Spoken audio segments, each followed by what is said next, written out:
Hey everyone, welcome back to my channel. I'm Elena, and today we're diving deep into the captivating world of Norse mythology. But before we begin, don't forget to subscribe and hit that like button to join us on this epic journey. In this episode, we'll explore the awe-inspiring tale of the Norse creation myth. So, without further ado, let's embark on this mythological adventure together. Before the dawn of time, the universe was a vast, empty void, but within this nothingness, a clash of fire and ice was brewing. This is the story of the creation of life in Norse mythology, a tale of primal elements, ancient giants, and the stirrings of a new world. At the center of this primordial chaos stood Ginnungagap, a dark abyss of nothingness, a black hole of pure emptiness. Yet, it was within this void that the first seeds of life would take root and grow. To the south of this cosmic void stretched Muspelheim, a fierce realm ablaze with relentless fire and molten lava. Here, the air shimmered with heat, and the ground itself groaned under the ceaseless assault of flames. Muspelheim was inhabited by the formidable fire giants, known as the Sons of Muspelheim. Among them stood their leader, the towering Surtur, a figure as stoic and unyielding as stone amidst the inferno. These fiery titans awaited their foretold destiny with a grim patience, to bring about the destruction of the world that was yet to be created. To the north of Ginnungagap lay the chilling realm called Niflheim. Its name, meaning home to the mist, barely captured the sheer desolation of this icy realm. Unlike its fiery counterpart, Niflheim was a domain devoid of life, where silence reigned supreme, except for the eerie whispers of the wind. From the heart of this frozen wasteland sprang Vergelmir, a colossal maelstrom that birthed 11 venomous rivers. Near their source, these rivers surged with ferocious power, but as they ventured further, the merciless cold would seize them, transforming their raging waters into creeping expanses of ice. These massive ice blocks, carried forth by the relentless streams, contributed to the relentless creeping expansion of Niflheim's icy grip. In this stark contrast between scorching fire and biting cold, between creation and void, the stage was set for a cosmic drama of epic proportions, a drama that would eventually shape the very fabric of existence in the Norse cosmos. The intense heat from Muspelheim met the frigid edges of Niflheim with a sizzling hiss. Each encounter between fire and ice sent clouds of steam rising into the void. Slowly, the once impenetrable blocks of ice began to weep rivers of meltwater. This water, born from the union of fire and ice, trickled and flowed into the dark heart of Ginnungagap.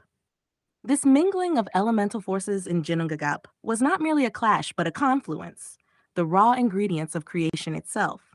Out of this magical water came two incredible beings. The first was Ymir, a giant so huge that he almost filled up the whole space by himself. He was the very first of his kind, a mighty figure who towered over the emptiness. The second creature was a magnificent cow, yes, a magnificent cow, named Audhumbla. She was no ordinary cow. She was the first living creature to walk alongside the giant. To find food, she licked the icy walls around her, and as she licked, she fed herself. Ymir, the giant, depended on her too, drinking the milk she produced to stay alive. Together, in this early world of shadows and whispers, the giant and the cow were the first sparks of life, and everything was peaceful and still. Ymir was no ordinary giant. He had a unique ability to create life all on his own. While he slept, droplets of sweat from his armpits and knees turned into his children, the Jotun giants. It might sound unbelievable, but remember, Ymir himself was born from droplets. One of these children, born from his knee, even had 6 heads. Imagine the noise of his crying, echoing 6 times over in the quiet of the abyss. As Ymir's family grew, the realm began to feel a bit crowded with all the new giants.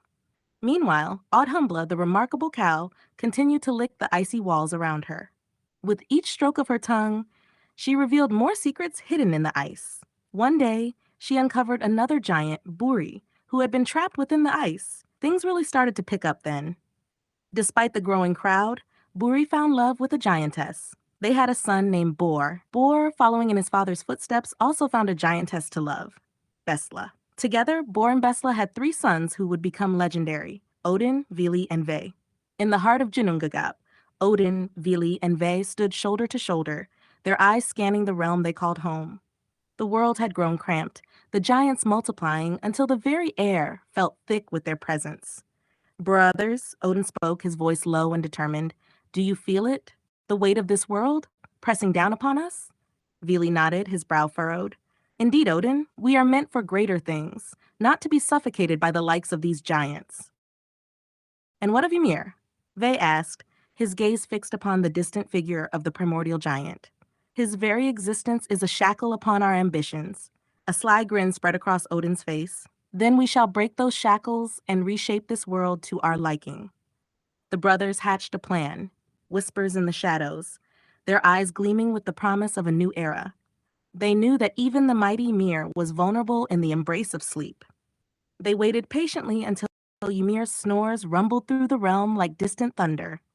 Then they struck, swiftly and mercilessly, proving that even the primordial giants were not invincible. As Ymir fell, his blood surged forth, a tidal wave of change, sweeping away the old order. The realm was washed clean, the giants vanishing beneath the crimson flood.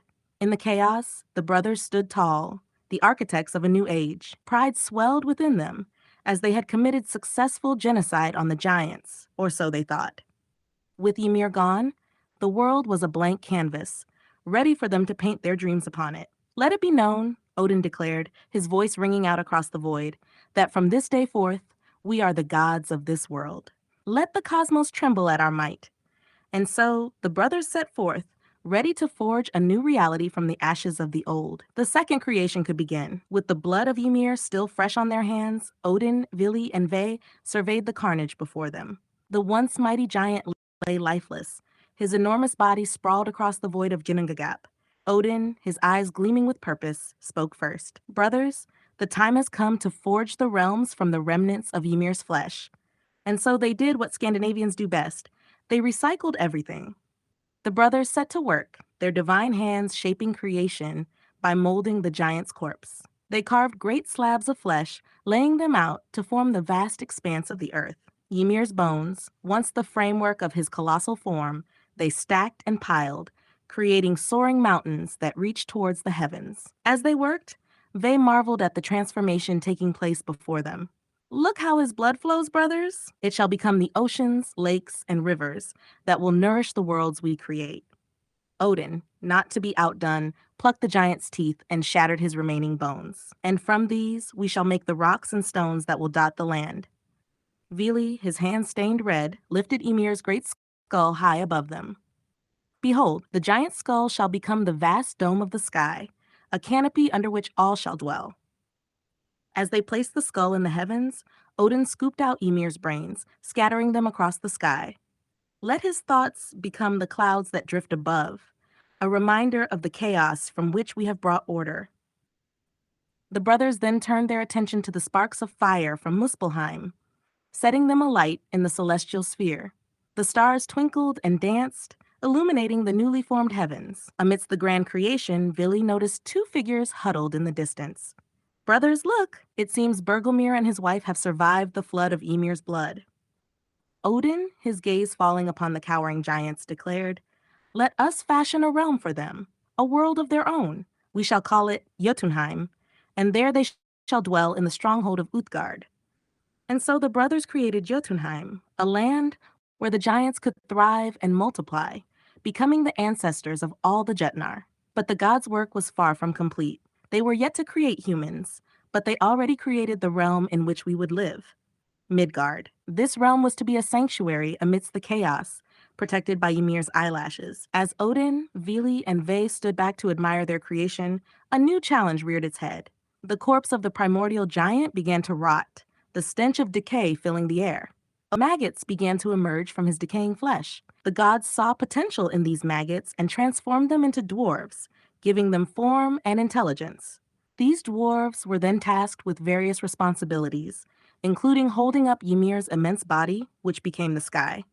They were positioned at the four corners of the earth and given names: Northri, Suthri, Austri, and Vestri, corresponding to the cardinal directions north, south, east, and west. Thanks so much for watching. I'm Elena, and if you enjoyed this video, please give it a thumbs up, and don't forget to subscribe for more amazing stories from all kinds of mythology. In an upcoming episode, we'll dive into the creation of humanity. Stay tuned and see you soon.